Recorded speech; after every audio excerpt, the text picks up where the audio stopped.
ఈ పౌడర్ నిజంగా పనిచేస్తుందా అని తన్మయ్ ఆమెను అడుగుతాడు. ఇది చాలా శక్తివంతమైన పౌడర్.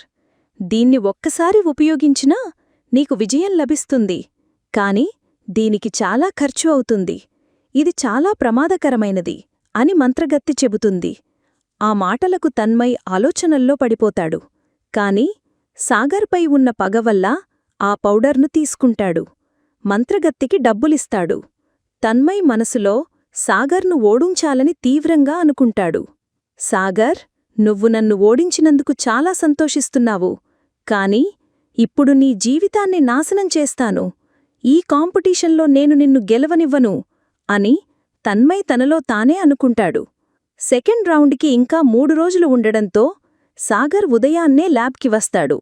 ఉదయాన్నే రావడంతో స్టూడెంట్స్ ఎవరూ లేకపోవడంతో అకాడమీ, ల్యాబ్ రెండూ ప్రశాంతంగా ఉన్నాయి. సాగర్ తన ప్లేస్లో కూర్చుని చాలా పట్టుదలతో పిల్ ప్రాక్టీస్ చేస్తూ ఉంటాడు. అతని ముఖంలో ధైర్యం, ఆత్మవిశ్వాసం కనిపిస్తాయి. క్రింద ఇచ్చిన లింక్ని క్లిక్ చేసి పాకెట్ ఎఫ్ఎం యాప్ని ఇన్స్టాల్ చేసుకోండి. Stay tuned to Pocket FM.